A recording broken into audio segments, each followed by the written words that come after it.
ಸರ್ಕಾರಿ ಸೇವೆಗೆ ಚಕ್ಕರ್, ಯೂಟ್ಯೂಬ್ ಸಂದರ್ಶನಕ್ಕೆ ಹಾಜರ್. ಈತ ಹೇಳಿಕೊಳ್ಳಲು ಮಡಿಕೇರಿ ಜಿಲ್ಲಾಸ್ಪತ್ರೆಯ ಮಕ್ಕಳ ವೈದ್ಯ.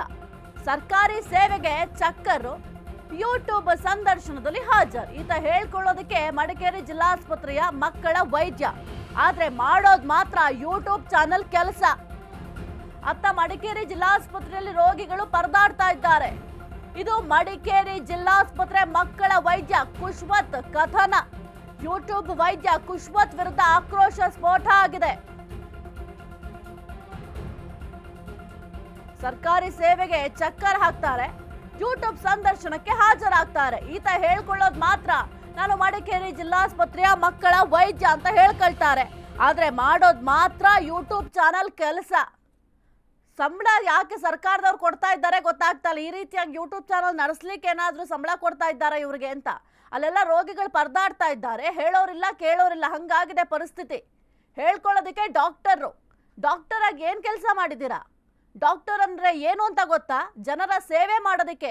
ಈಗ ರಾಜಕಾರಣಿಗಳು ಹೇಳ್ತಾರಲ್ಲ, ನಾವು ಜನರ ಸೇವೆಗಾಗಿರೋದು ಅಂತ. ಅದಕ್ಕಿಂತ ಹೆಚ್ಚು ವೈದ್ಯೋ ನಾರಾಯಣೋ ಹರಿ ಅಂತ ಹೇಳ್ತೀವಿ. ಯಾಕೆ ಅಂತಂದ್ರೆ ನಾವು ದೇವರನ್ನ ನೋಡ್ಲಿಕ್ಕೆ ಸಾಧ್ಯ ಆಗೋದಿಲ್ಲ. ಡಾಕ್ಟರ್ ದೇವರ ಸ್ವರೂಪ ಅಂತ ಹೇಳ್ತೀವಿ. ಹಾಗಾಗಿ ವೈದ್ಯರ ಮೇಲೆ ಸಾಕಷ್ಟು ನಂಬಿಕೆಯನ್ನು ಇಟ್ಟಿರ್ತೀವಿ. ಕೆಲಸಕ್ಕೆ ಬರಲ್ಲ, ರೋಗಿಗಳನ್ನ ಟ್ರೀಟ್ ಮಾಡಲ್ಲ ಅಂತಂದ್ರೆ ಹೆಂಗ್ ಸಾಧ್ಯ ಆಗುತ್ತೆ? ಸರ್ಕಾರದವ್ರು ಇದಕ್ಕೆ ಸಂಬಳ ಕೊಡ್ತಾ ಇದ್ದಾರೆ ಇವ್ರಿಗೆ. ಹೇಳ್ಕೊಳ್ಳೋದು ಮಾತ್ರ ನಾನು ಮಡಿಕೇರಿ ಜಿಲ್ಲಾಸ್ಪತ್ರೆಯ ಮಕ್ಕಳ ವೈದ್ಯ ಅಂತ ಹೇಳ್ಕೊಳ್ತಾರೆ. ಈಗ ಸದ್ಯಕ್ಕೆ ಮಕ್ಕಳಿಗೆ ಎಷ್ಟೆಲ್ಲ ಆರೋಗ್ಯ ಸಮಸ್ಯೆಗಳಾಗ್ತಾ ಇದೆ, ಯಾರ ಹತ್ರ ಹೋಗ್ತಾರೆ? ಮಕ್ಕಳ ಡಾಕ್ಟರ್ ಕುಶ್ವತ್ಗೆ ರಾಜಕೀಯದಲ್ಲಿ ಸಿಕ್ಕಾಪಟ್ಟೆ ಇಂಟ್ರೆಸ್ಟ್. ರಾಜಕೀಯ ವಿಷಯವಾಗಿ ಯೂಟ್ಯೂಬ್ನಲ್ಲಿ ಓತೋಪ್ರೋತ ಮಾತು. ಸಿಎಂ ಕಾನೂನು ಸಲಹೆಗಾರ ಪೊನ್ನಣ್ಣ ಸಂದರ್ಶನ ಮಾಡಿರುವ ಕುಶ್ವತ್, ಶಾಸಕ ಮಂಥರ್ಗೌಡ ಸೇರಿ ಹಲವರನ್ನ ಇಂಟರ್ವ್ಯೂ ನಡೆಸಿದ್ದಾರೆ.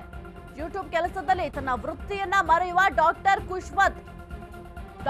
ಕುಶ್ವತ್ ವರ್ತನೆಯಿಂದ ಬಡ ರೋಗಿಗಳಿಗೆ ಸಂಕಷ್ಟ ಆಗ್ತಾ ಇದೆ.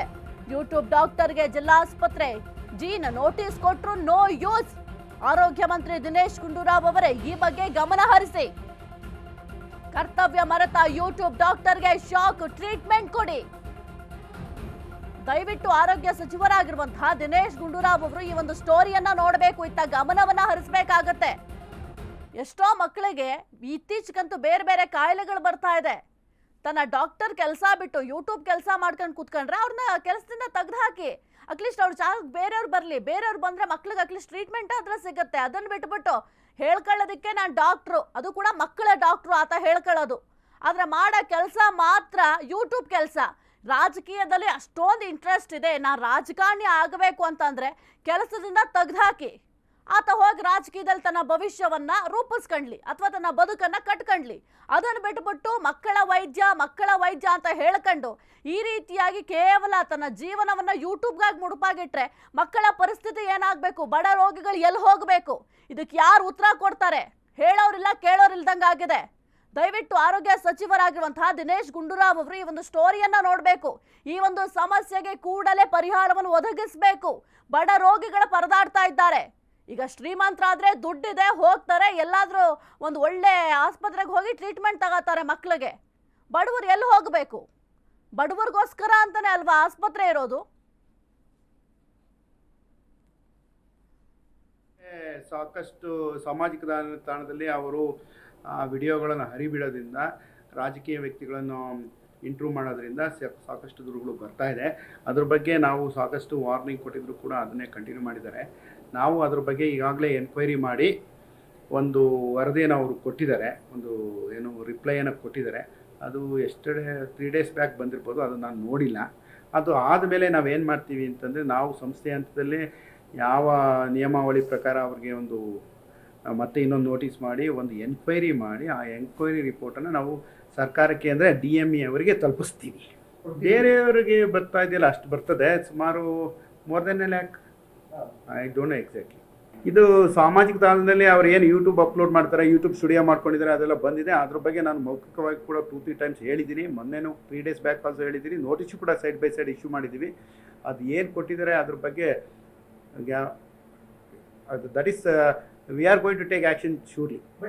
ಮುಂದಿನ ಕ್ರಮ ಏನಾಗ್ತದೆ ಅಂದರೆ ಅವ್ರ ಮೇಲೆ ಸ್ಟ್ರಿಕ್ಚರ್ ಆಗ್ತೀವಿ. ಅಂದರೆ ನಮಗೆ ಅಷ್ಟು we have to take legal opinion also regarding this. ಅದ್ರ ಬಗ್ಗೆ ಸರ್ಕಾರ ಏನು ಹೇಳುತ್ತೆ ಆ ಥರ ಸರ್ಕಾರ ಏನು ಕ್ರಮ ವಹಿಸುತ್ತೆ, ನಿರ್ಬಂಧನೆ ವಿಧಿಸುತ್ತಾ ಅಥವಾ ಏನಾದರೂ ಆ ಥರ ಏನೇನು ಕ್ರಮ ಇದೆ ಅದನ್ನು ಪಕ್ಕಾ ಮಾಡ್ತೀವಿ. ಈಗಾಗಲೇ ಮಡಿಕೇರಿಯಲ್ಲಿ ವೈದ್ಯಕೀಯ ಕಾಲೇಜಿನಲ್ಲಿ ಇರ್ತಕ್ಕಂತಹ ವೈದ್ಯರೊಬ್ಬರು ಯೂಟ್ಯೂಬ್ ಚಾನಲನ್ನು ಮಾಡಿಕೊಂಡು ಯೂಟ್ಯೂಬ್ನಲ್ಲೇ ಮುಳುಗೋಗಿರ್ತಕ್ಕಂಥ ಘಟನೆಗಳನ್ನು ಇತ್ತೀಚಿನ ದಿನದಲ್ಲಿ ನೋಡ್ತಾ ಇದ್ದೀವಿ.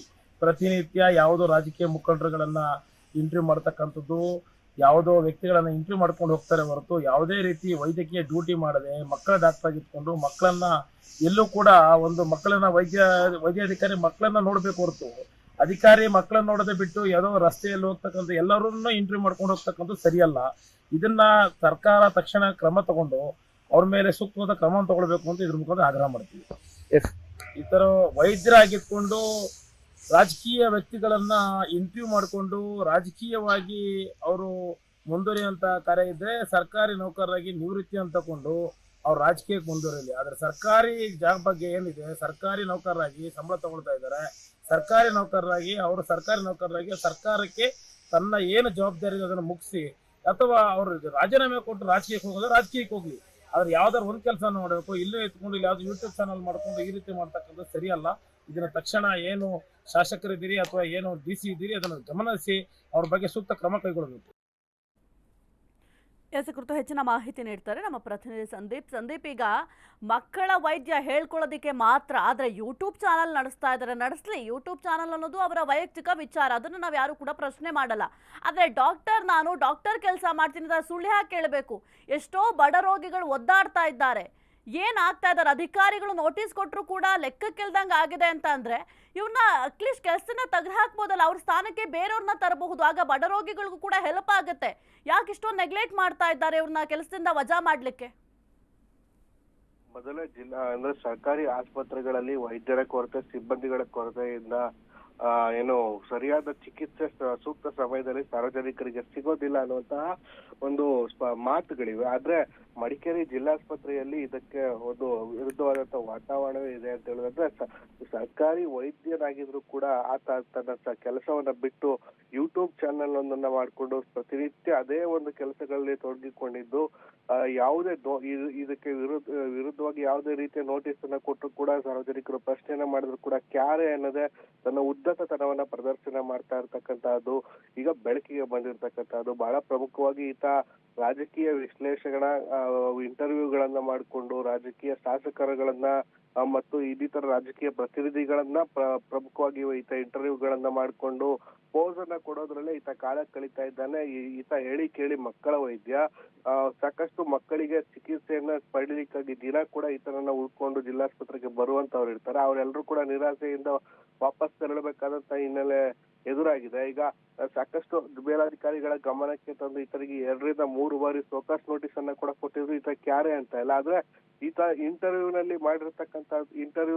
ಈತನ ಜೊತೆ ಪಾಲ್ಗೊಂಡಿರ್ತಕ್ಕಂಥವ್ರು ಶಾಸಕರಾಗಿರ್ತಕ್ಕಂಥ ಮಂತರ್ಗೌಡ ಆಗಿರ್ಬೋದು, ಪೊನ್ನಣ್ಣ ಆಗಿರ್ಬೋದು, ಈ ತರ ಇವರ ಸಂದರ್ಶನವನ್ನು ಕೂಡ ಮಾಡಿದ್ದಾರೆ. ಅಂದ್ರೆ ಎಲ್ಲೋ ಒಂದು ಕಡೆ ಶಾಸಕರಾಗಿ ಅವರ ಜವಾಬ್ದಾರಿಯು ಕೂಡ ಅಂದ್ರೆ ಈತನನ್ನ ತಡೆಯುವಂತದ್ದಾಗಿರ್ತದೆ. ಅವರೇ ಕೂಡ ಬಂದು ಈತನ ಸಂದರ್ಶನದಲ್ಲಿ ಪಾಲ್ಗೊಂಡಿರ್ತಕ್ಕಂಥದ್ದು ನಿಜಕ್ಕೂ ಕೂಡ ವಿಪರ್ಯಾಸ ಅಂತ ಹೇಳ್ಬೋದು. ಸಾರ್ವಜನಿಕರು ಈಗ ಯಾರ ಬಳಿ ಹೋಗಿ ತಮ್ಮ ಕಷ್ಟಗಳನ್ನ ಹೇಳ್ಕೊಡ್ಬೇಕು, ಯಾರ ಬಳಿ ಹೋಗಿ ದೂರನ್ನ ಕೊಡ್ಬೇಕು? ಯಾಕಂದ್ರೆ ಅಧಿಕಾರಿಗಳ ನೋಟಿಸ್ಗೂ ಈತ ಕ್ಯಾರೆ ಅಂತ ಇಲ್ಲ, ಖುದ್ದಾಗಿ ಈತ ಆ ಒಂದು ಕ್ಷೇತ್ರದ ಜನಪ್ರತಿನಿಧಿಗಳೇ ಈ ತರ ಸಂದರ್ಶನದಲ್ಲಿ ಬಂದು ಪಾಲ್ಗೊಂಡು ಆ ರಾಜಕೀಯ ವಿಶ್ಲೇಷಣೆಗಳನ್ನ ಮಾಡ್ತಾರೆ ಅಂತ ಹೇಳೋದಾದ್ರೆ ಈತನಿಗೆ ಏನು ಈ ತರ ಬಳಿ ಯಾರಿಗೆ ದೂರನ್ನ ಕೊಡ್ಬೇಕು ಅನ್ನುವಂಥದ್ದು ಈಗ ಸಾರ್ವಜನಿಕರ ಪ್ರಶ್ನೆ ಆಗಿರ್ತಕ್ಕಂಥದ್ದು.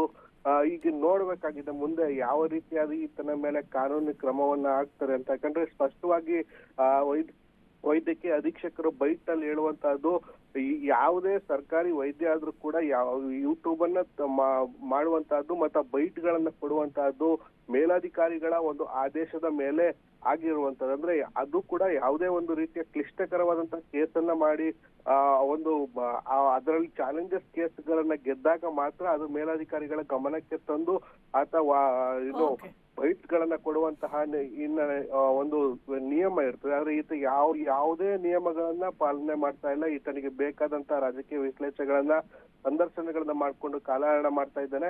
ಈತನ ಮುಂದಿನ ದಿನಗಳಲ್ಲಿ ಈತನ ಮೇಲೆ ತನಿಖೆ ನಡೀತಾ ಇದೆ ಅನ್ನುವಂತಹದ್ದನ್ನ ಹೇಳ್ತಾರೆ. ಆದ್ರೆ ಯಾವುದೇ ರೀತಿ ಇನ್ನೂ ಕೂಡ ಕಾನೂನು ಕ್ರಮ ಆಗಿಲ್ಲ. ಮುಂದೆ ಯಾವ ರೀತಿ ಆಗುತ್ತೆ ಅನ್ನುವಂಥದ್ದನ್ನ ನಿರೀಕ್ಷೆ ಮಾಡಬಹುದಾಗಿದೆ. ಸಾಹಿತ್ಯ. ಓಕೆ, ಥ್ಯಾಂಕ್ ಯು ಸಂದೀಪ್ ನಿಮ್ಮೆಲ್ಲ ಮಾಹಿತಿಗಾಗಿ.